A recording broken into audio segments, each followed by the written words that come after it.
Here. Lots of squads close by.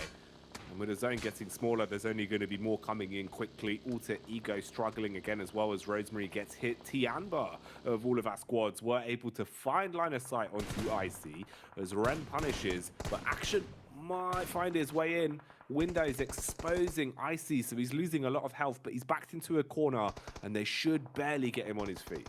Yeah, I think that's MELISE Esports on the other side towards the ridge, being able to take a couple of shots towards them. QZZ even unleashes a little bit of barrage. Toxic gets sent down. Mate, QZZ has been Teetering on a knife's edge. Alpha7 always keen to instigate the fight though. Do go for their dive. Oh, quick trade back around as the shot is pulled out and it will be pounding its way onto the Gladiators. Double knock secure. Another player getting knocked from the Gladiators. Let's see if we can pull them back up, but MadBulls not likely to allow them to get away with it. DX, they spot Alpha7 as well as they try and move in with the M249, striking a little bit of sound into the map and ringing the gong for the rest of DX to move over that top side to try and remove the remainders of A7. Nades soaring through the sky from either side. Lot to work with here for either team. Ooh, big damage there though. And that's Quest with a backstab, finding a prime opportunity to get stuck into this encounter. Ooh, quick. Leaving the overall average HP at an all-time low. Meanwhile, you've got a full frontal assault going down here in close range. Comms shroud themselves in smokes and try and close it out from this one. Kakali couldn't do the fancy footwork. He falls. They've got control of the shed. The nade's chunky though. Big connection there with a backup of Coursera.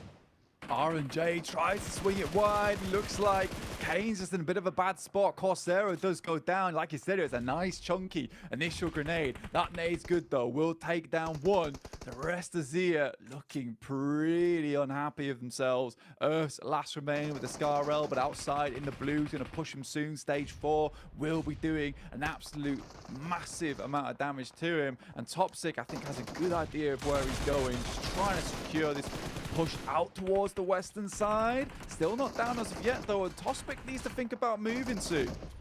Well, he's moving down into the ground, instantly knocked onto his last legs.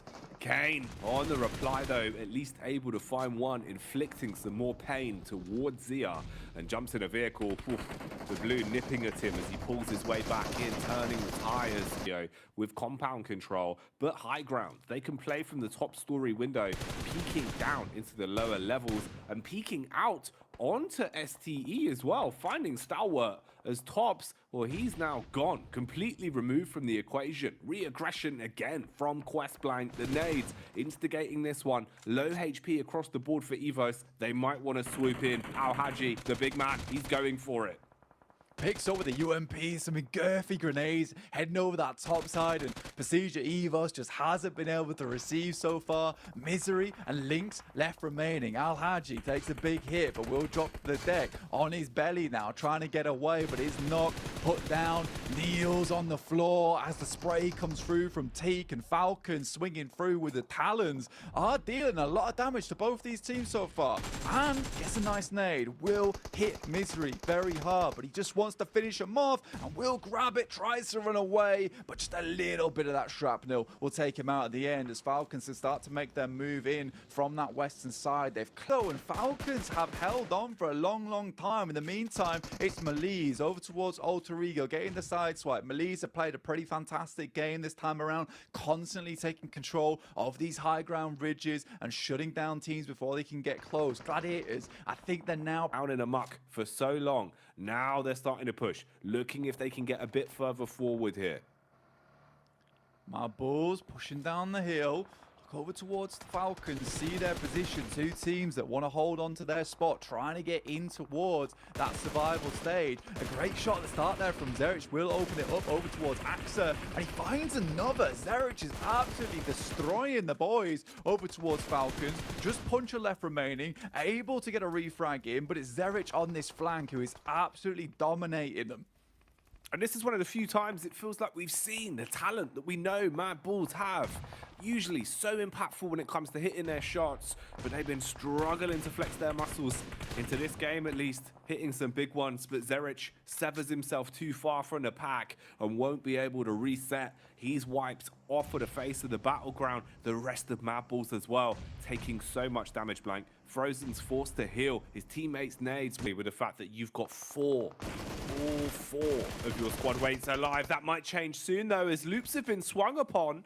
The backstab from Xia, a last-ditch attempt to make it uncomfortable. Blade as well. Oh mate, with the UMP from a distance, he's firsted onto Mythic. Blank. They go. Frozen takes a bit of damage, but still moving forward. It's Poser with a nasty swipe from the side, nailing his shots as well. And MELISE Esports has just been a nuisance from far away. The snipers of the lobby. MadBulls, they thought they were the one ringing the dinner bell, but it was the dinner plate that made the difference. Although Sarah, that's a hell of a shot. They've got geometry to work with here as well. They can stay tucked in. They shouldn't be too exposed to the rest of MELISE, because Poser thought he could go in confidently to clean up. Instead, Sarah, with a sick flick, strikes back and shuts him down. Now, they're in a bit of a risky spot though. Smoke's going up to shroud them, looking for the finish onto Poser. They're going to be able to at least guarantee that as Tianba pull up to the party and strike back again. Uncomfortable territory, expanding further and further out with the smoke wall they've made for themselves. But you are peeking into Sarah, and he's ready. Blank.